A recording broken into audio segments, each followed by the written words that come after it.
हमारे इसमें इंक्रीज़ हुए हैं विद नेचुरल फार्मिंग प्रैक्टिसेस। उसके अलावा अर्थवॉर्म पॉपुलेशन बहुत इंक्रीज़ हुई है। तो जो सॉइल अर्थवॉर्म होते हैं, एक तो वर्मी कंपोस्ट में वो डिफरेंट होते हैं, सॉइल अर्थवॉर्म की पॉपुलेशन इंक्रीज़ हुई है। तो सॉइल अर्थवॉर्म जो है वो आपका पोरोसिटी इंक्रीज़ करते हैं सॉइल की। तो पोरोसिटी इंप्रूव होगी तो ऑटोमेटिकली आपका रूट्स का और वाटर की कैपिलरी फोर्स वगैरह सब इंप्रूव हो जाते हैं। और जहाँ तक यील्ड की बात है तो यील्ड इसमें एट पार है। यील्ड में हमें कोई रिडक्शन नहीं मिली है सच पिछले 4-5 साल में।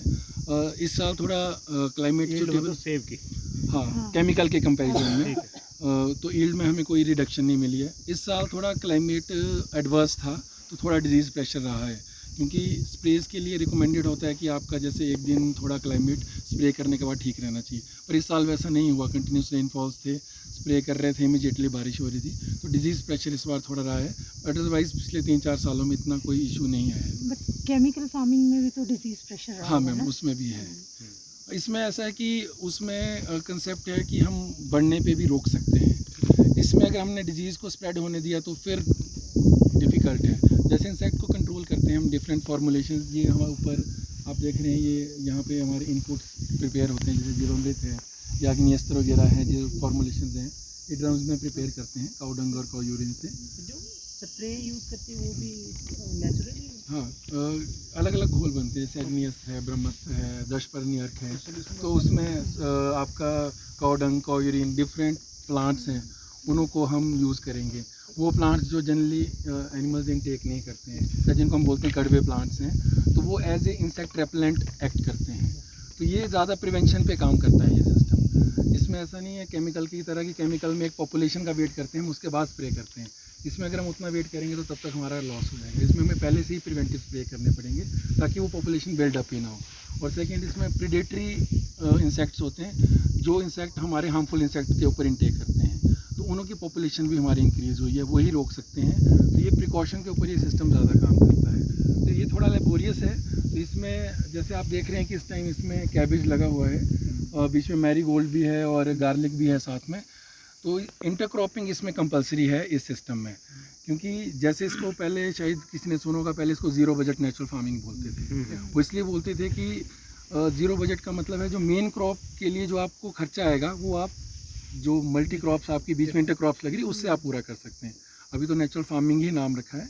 जितनी भी बीच में क्रॉप्स हैं इसमें हमें लेगुमिनस क्रॉप्स, जैसे आपका पी है, राजमाश है या माश है, वो लेना कंपलसरी है सीज़न में, क्योंकि उनमें वो they have ability to fix the atmospheric nitrogen.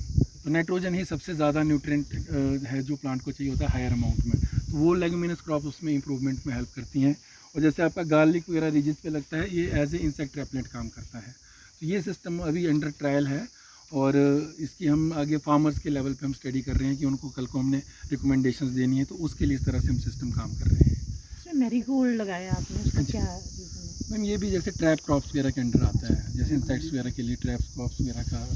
फिर गार्लिक है वो एज ए रेपेलेंट, तो वो अब हम टेस्ट ही कर रहे हैं, क्योंकि इसमें जब ये ट्रायल शुरू हुआ था तो इसका जैसे ये मैंने कहा कि सुभाष पालेकर जी ने दिया है सिस्टम, पर वो है महाराष्ट्र में।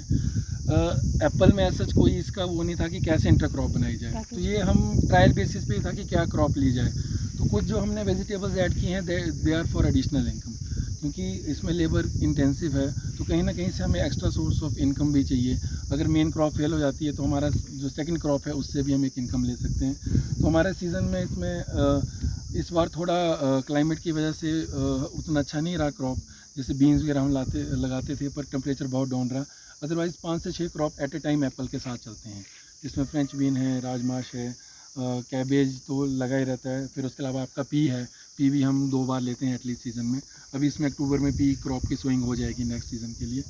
फिर बीच में मेथी लगी है, जो आपको दिख रही है लाइन से, मेथी लगाई है अभी कमिंग सीज़न के लिए। फिर इसमें रेडिश के आपका उसके अलावा और भी क्रॉप्स हैं, कॉलीफ्लावर वगैरह भी, अलग अलग क्रॉप्स की हम टेस्टिंग कर रहे हैं। और विंटर्स में हमने व्हीट इसमें लिया था, क्योंकि लिटरेचर में ये साइटेड है कि व्हीट की जो रूट्स होती हैं they help in increasing the uptake of phosphorus to the plants. तो हमने व्हीट की भी टेस्टिंग की थी और इसका रूटीन एनालिसिस हम कर रहे हैं हर चीज़ के लिए, फ्रूट क्वालिटी के लिए, सॉइल पैरामीटर्स के लिए, और इकोनॉमिक्स भी इसके वर्कआउट कर रहे हैं। तो एक साल में जो क्रॉप्स आप लेते हैं ना, जैसे ऑर्चर्ड में कितनी क्रॉप्स एक साल में आप ले लेते हैं कि जो जैसे वेजिटेबल्स की हैं? 8 से 10 कम से कम। 8 से 10। हाँ, क्योंकि वो जैसे मटर ही 2 बार आ जाता है, हाँ। फिर कैबेज भी आपका 2 बार का आ जाता है, जैसे अभी भी है या पहले आप लगाएंगे तब भी आ जाएगा। उसके अलावा फ्रेंच बीन आ जाती है, फिर आपका इसमें राजमाश भी आ जाता है, गार्लिक तो है ही है। वैसे तो ये भी कमर्शियल क्रॉप है, अगर गेंदे की बात करें तो ऐसे 8-7 से 10 के बीच क्रॉप्स हम इसमें ले सकते हैं। तो इसमें जो वाटर रिक्वायरमेंट कितनी है इसकी कंपेयर टू केमिकल? वाटर सिर्फ हम इरिगेशन का तभी यूज़ करते हैं जब बड़ा ड्राई चला जाए। इस साल तो ज़रूरत रही नहीं, ऑलमोस्ट कंटिन्यूस रेंज थी, पर उतना हैवी नहीं है इसमें नहीं।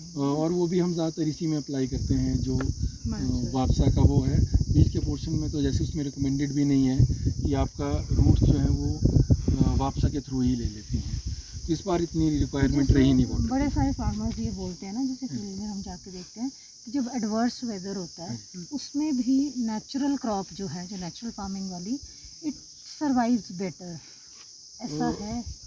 वैसे तो हमारा ये मैम सर्वाइव जैसा जैसा मार्सोनिना बहुत हैवी था, पूरे शिमला बेल्ट में मार्सोनिना एप्पल प्रीमेच्योरली फॉल, पर हमारे यहाँ तो अभी भी इसमें भी 100% कंट्रोल तो कहीं नहीं हुआ, पर स्टिल इसमें क्रॉप टिकी रही थी, इतना फुल कंट्रोल तो नहीं कर पाए थे इस बार तो मौसम ही बहुत एडवांस था।